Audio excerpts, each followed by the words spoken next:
Estudio de Cencini, cuento de Roberto Bolaño. Cuando la literatura, en lugar de buscar la gloria, busca pagar los porotos. A través de su alter ego preferido, Roberto Bolaño nos muestra cómo era la vida de dos escritores latinoamericanos exiliados en España, en la época de las dictaduras del Cono Sur. En esas circunstancias, la creación literaria, en lugar de buscar la gloria y el reconocimiento, buscaba ser un incentivo económico que permitiera paliar la situación de necesidades cotidianas. Los concursos, las relaciones sociales, el exilio, todo se encuentra en este cuento del autor de Los Detectives Salvajes. Por Fernando Ciel. Continuando con mi viaje a través del vasto, rico y diverso mundo del cuento latinoamericano, hoy me detendré en Chile. Trabajaré con el cuento titulado Cencini, del escritor Roberto Bolaño, Santiago de Chile, Chile, 28 de abril de 1953, Barcelona, España, 15 de julio de 2003, perteneciente al libro Llamadas Telefónicas, publicado en la ciudad de Barcelona en el año 1997 por la editorial Anagrama.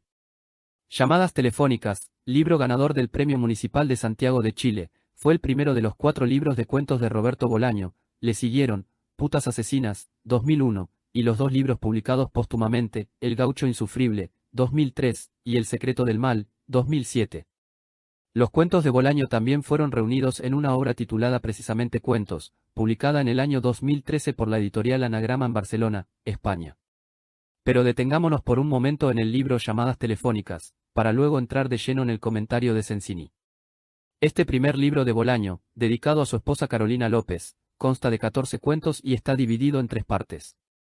El escritor decidió titular cada una de las partes del libro, igual que el título del cuento que la cierra. Por ejemplo, la primera parte se titula Llamadas Telefónicas, como el quinto cuento. Lo preceden los cuentos Cencini, Henry Simon Le Prince, Enrique Martín y Una aventura literaria. Esta primera parte es la que me interesa, no solo porque es donde se encuentra Cencini y el Bolaño metaliterario, sino porque 4 de los 5 cuentos que la componen tienen como tema central el quehacer literario y los protagonistas son escritores. Dejando de lado a Cencini, del que me ocuparé con detenimiento en el artículo, en Henry Simon Le Prince, el protagonista es un escritor frustrado, con pocos amigos y una escasa difusión. Enrique Martín es otro desdichado protagonista, un poeta que se termina ahorcando en su propia librería. Una aventura literaria nos muestra un enfrentamiento crítico de 2 escritores antagónicos que intercambian apreciaciones, Llamadas Telefónicas, el cuento que da título a esta primera parte y también al libro es una simple historia de desamor que incluye la muerte de una de las partes, no es un cuento que aborde el tema literario. Tampoco abordan el tema literario la segunda parte del libro, titulada Detectives, de característica policíaca e investigativa, ni la tercera parte, titulada Anne, que se centra en historias cuyas protagonistas son mujeres. En Cencini, el cuento con que se abre Llamadas Telefónicas, conocemos, a través de Arturo Velano, el alter ego preferido de Roberto Bolaño, al escritor incansable y batallador, ese que para completar los escasos ahorros que le había dejado un trabajo de vigilante nocturno en un camping se presentaba a diferentes concursos literarios de las distintas regiones de España. Este cuento, ganador del premio de narración Ciudad de San Sebastián, transcurre en el tiempo en que Roberto Bolaño vivió en Girona y Barcelona, donde se relacionó con otros escritores latinoamericanos exiliados. La temática del cuento es el relacionamiento entre la creación literaria y el mercado y gira en torno a los concursos literarios. Desnuda la realidad que tienen que enfrentar 2 escritores no consagrados en el exilio, que buscan en los concursos literarios de provincia, no la gloria y el reconocimiento, sino más bien un incentivo económico que les permita paliar la situación de necesidades que pasan a diario. En el intercambio epistolar de estos escritores, queda al descubierto la poca seriedad de esos concursos provinciales, donde los jurados no leen completas las obras y a veces ni siquiera las leen. Esto lleva a que los creadores también se aprovechen de la situación irregular y no reparen en mandar a más de un concurso el mismo cuento con distinto título. En ese contexto social y literario, las obras pasan a tener una finalidad pragmática y, como si se tratara de caballos de carrera, los escritores las envían a concursar por las distintas pistas del territorio español, con la esperanza de alzarse con la mayor cantidad de premios posibles. Es un relato con un fuerte componente autobiográfico que nos permite imaginar la gestación de algunas de las obras de Bolaño, y por otro lado también nos muestra las dificultades a las que se tuvo que enfrentar el escritor en ciertos momentos de su vida. Los protagonistas son fácilmente identificables, por un lado Roberto Bolaño, Arturo Velano, quien ocupa el lugar de narrador protagonista, un joven chileno exiliado en España, y por otro lado Antonio Di Benedetto, Cencini, escritor que, del mismo modo que como ocurre en la ficción, estaba exiliado en España. La relación epistolar entre Antonio Di Benedetto y Roberto Bolaño fue realmente histórica, existió, y es precisamente de esa relación de donde tomó su material narrativo el escritor chileno. Si bien el cuento forma parte de Llamadas telefónicas, y fue publicado en el año 1997, la historia que se cuenta allí es de finales de los 70 o principios de los 80. Tomando en cuenta este aspecto autobiográfico, vemos cómo Sensiní es una especie de juego ficcional donde se superponen los diferentes planos. Hay un Bolaño autor que es quien firma la obra, que inventa un Belano narrador, inspirado a su vez en un Bolaño autor. El autor inventa un narrador que cuenta cómo hizo para escribir lo que finalmente se termina publicando y que es en definitiva lo que los lectores leemos, una especie de cajas chinas. Hecha esta apreciación fundamental, me detendré en algunos aspectos del argumento del relato. Sensiní es un relato en primera persona, contado por un narrador protagonista. Presenta una estructura clásica, donde los acontecimientos siguen un orden cronológico. Un joven escritor chileno de 25 años, radicado en España, luego de participar en un concurso literario donde obtiene una mención, descubre que Luis Antonio Sensiní, un escritor argentino al cual admiraba, también había participado del concurso y al igual que él había obtenido una mención, con la diferencia que el cuento de Sensiní era superior incluso que el cuento ganador.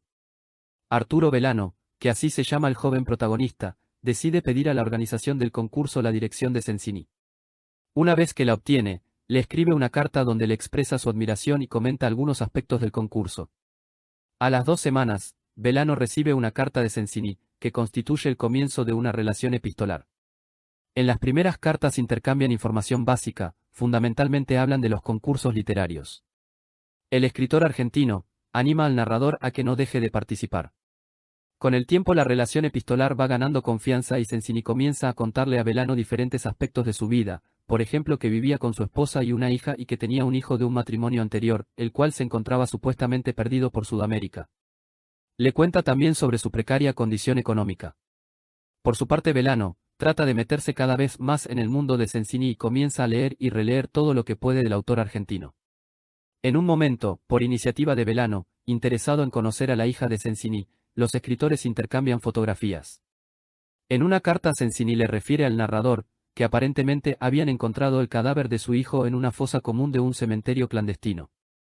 Un tiempo después, cuando Belano vuelve a Girona tras una ausencia, encuentra una carta de Sensiní, donde éste le informa que había decidido volver a la Argentina.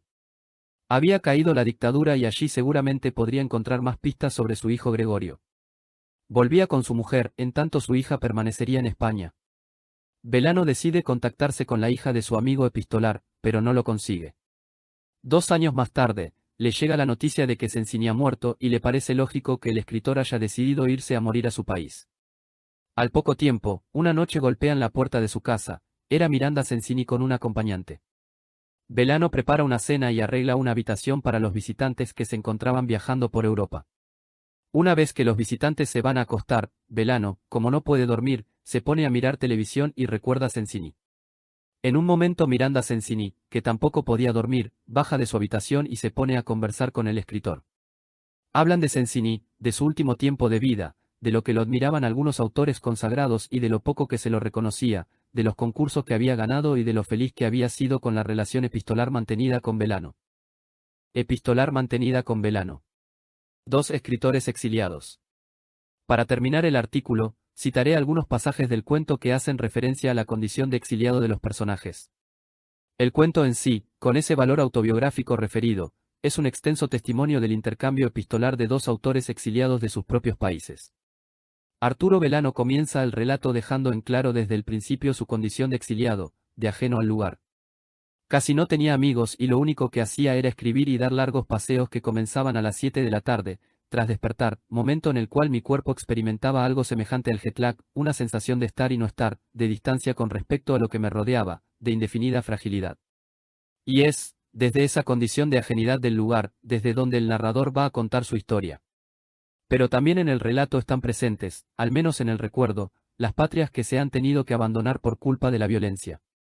En la primera carta que Belano envía a Sensiní, ya se refiere al aspecto político. De la situación política chilena y argentina, todavía estaban bien establecidas ambas dictaduras, de la vida en España y de la vida en general. A partir de esta carta seremos testigos, no solo de la correspondencia entre 2 escritores, también seremos testigos de la correspondencia entre 2 latinoamericanos exiliados en España. La patria de Sensiní está presente en sus cuentos. Estos, aunque trataban sobre una gama variada de temas y situaciones, generalmente se desarrollaban en el campo, en la pampa, y eran lo que al menos antiguamente se llamaban historias de hombres a caballo. La amistad surge entre estos personajes porque existe una identificación casi total del uno con el otro. Las condiciones de vida a las que se enfrentaban eran muy similares, de ahí la empatía. Las cartas les sirven a estos personajes para estimularse mutuamente, reflexionar sobre sus vidas y sobre el mundo literario que también tienen que compartir. Un aspecto destacable de la vida de Sensini es que carga con un dolor tremendo por la desaparición de su hijo, un joven periodista de 35 años. Belano escribe un poema donde se refiere al caso de Gregorio y a la realidad política latinoamericana. En el ínterin recuerdo que escribí un poema muy largo, muy malo, lleno de voces y de rostros que parecían distintos pero que solo eran uno, el rostro de Miranda Sensini, y que cuando yo por fin podía reconocerlo, nombrarlo, decirle Miranda, soy yo, el amigo epistolar de tu padre, ella se daba media vuelta y echaba a correr en busca de su hermano, Gregorio Samsa, en busca de los ojos de Gregorio Samsa que brillaban al fondo de un corredor en tinieblas donde se movían imperceptiblemente los bultos oscuros del terror latinoamericano. Después de un tiempo de interrumpida la relación epistolar, cuando Belano se entera de la muerte de Sensini en Argentina, expresa: no sé por qué, el que Sensini volviera a Buenos Aires a morir me pareció lógico. Esta es una reflexión de quien también es exiliado, por eso es que encuentra sentido en la elección de Sensini. Volver al país de origen significa, para un exiliado político, volver a lo que le es propio y que le ha sido arrebatado. La reflexión sobre la soledad de Belano en ese país ajeno, que como vimos aparece referida desde el principio del relato, vuelve a aparecer también al final, cuando Miranda Sensini lo va a visitar a su casa. Cuando la muchacha toca la puerta, Belano piensa: ninguna de las pocas personas que conocía en Girona hubiera ido a mi casa a no ser que ocurriera algo fuera de lo normal. Es otra de las tantas frases que muestra la realidad del exiliado. No es fácil integrarse a la sociedad cuando se es extranjero, cuando no se tienen los contactos que pueden llegar a tener los habitantes del lugar. Por eso es que Belano trabajaba de lo que fuera e intentaba ganar premios literarios, intentaba sobrevivir consciente de su condición de ajenidad, condición que compartía con el escritor en el cual se podía reflejar, Luis Antonio Sensini.